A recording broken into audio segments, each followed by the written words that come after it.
welcome indeed to the second of our fall 2008 installment of our UN Pathway Lecture. I'd like to welcome each and every one of you to what I'm sure will be a very, very interesting and provocative discussion. President Adams, welcome. Faculty colleagues, welcome. Students, many of whom I'm very proud to claim as my own, welcome. And welcome to the Kavanagh clan as well. Very good.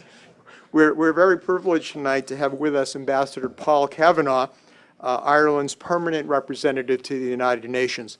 And to introduce our speaker, I'd like to call upon my colleague, Jason Scorza, our Associate Provost for Global Learning.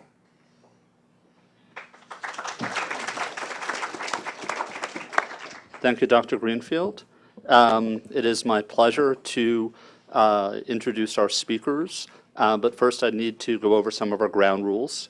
Tonight, we will be treated to a conversation between Ambassador Paul Kaufman of Ireland and Ambassador Ahmad Kamal of Pakistan. This will be a freewheeling debate. There will be provocations. It may come to blows. I urge you to remain in your seats. We cannot be responsible for your safety. Secondly, this event will be videotaped, and hopefully what I've just said will be edited out.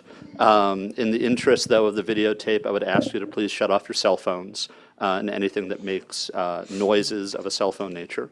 Thirdly, at the culmination of the conversation, we will have microphones here for those of you who would like to ask questions of either of our speakers. You may come down the aisle. I will, well, actually preferably that aisle over there. I will call on you. And please speak into the microphone and ask your question. Even if it does not seem to be amplifying your voice, it will be picked up for our recording.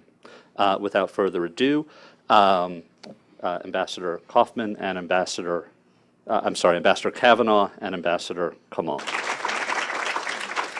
Thank you, sir. I think you were absolutely right in saying that this may come to blows, because I have the reputation at the UN to be an Irishman, because they say I love a good fight. And so it's a pleasure to have you here.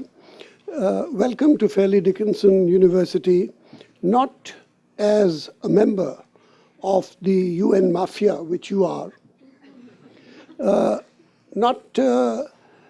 rather as a representative of Ireland.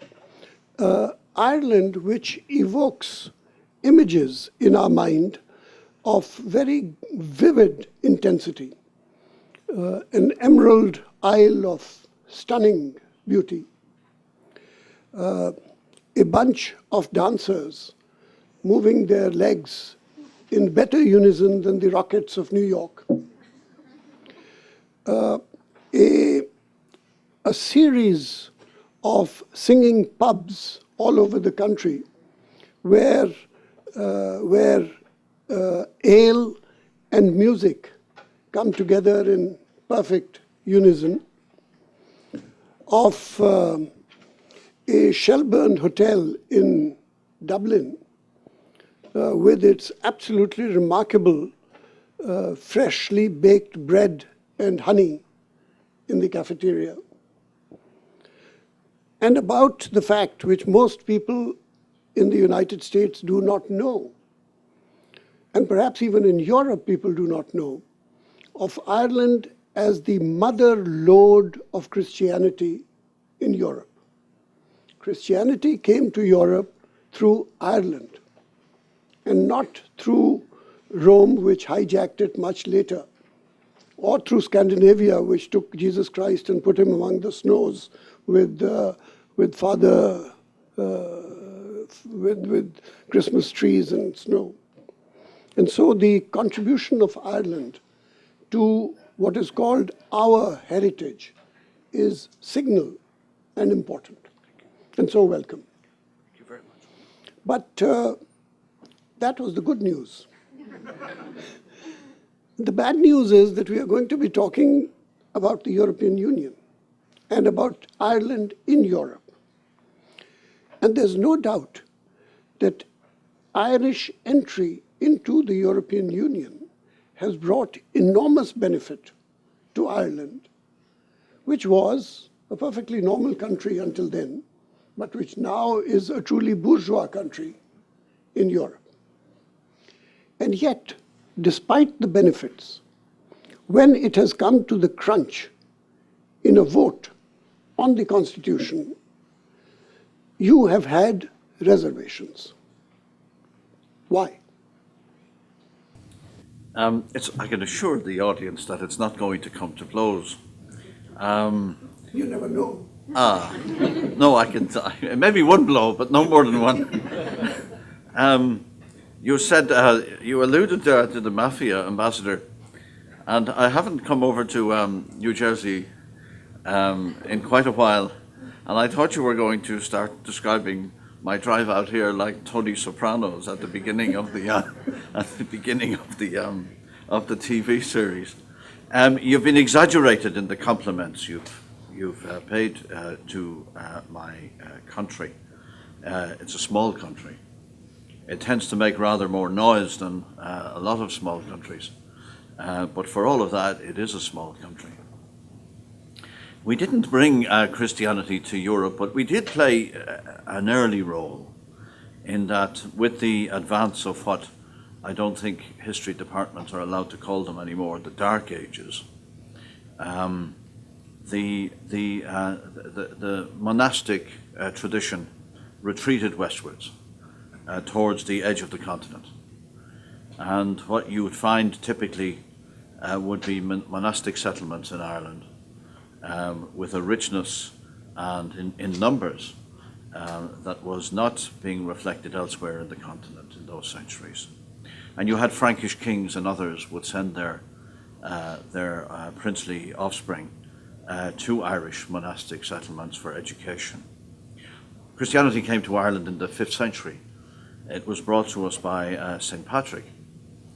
St. Patrick's own story is a very interesting one because he wasn't born in Ireland at all. In fact, he was born a Welshman. He was a Brit. And the Irish in those years used to raid the British coast and take away slaves and bring them back to Ireland. And Patrick was a slave taken in a raid on the Welsh coast by Irish brigands.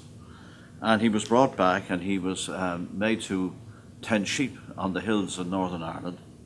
He escaped from that, left the island and fled to continental Europe, entered the priesthood, and was then given a mission by the then Pope to come and Christianize the heathen Irish and to bring civilization to them. He had modest success, certainly in the second one, but it's an illustration of the complexity of the relationship and the complexity of the picture that emerges from a closer study of Irish history. The 19th century French historian Michelet described Ireland as une île derrière une île, which means, as you know, an island behind an island. And that's where we were for many years. We were behind the island of Great Britain as the rest of Europe looked at us. And for centuries we were administered by the British. We became independent in 1922 after a difficult revolutionary period. And for 50 years we had it tough. We had it tough economically.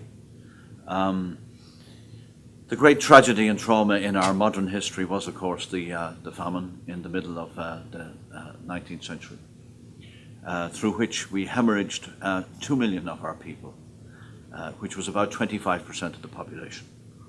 And I heard it said the other day at the UN that compared to modern famines elsewhere in the world, there are very few, if any, modern famines in the developing world where such a high proportion of the national population has been lost.